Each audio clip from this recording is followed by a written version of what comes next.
ശിവമോളെ എടാ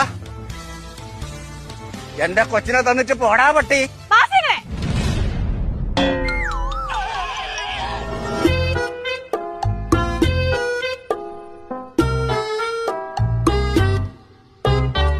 എങ്ങനെയുണ്ട്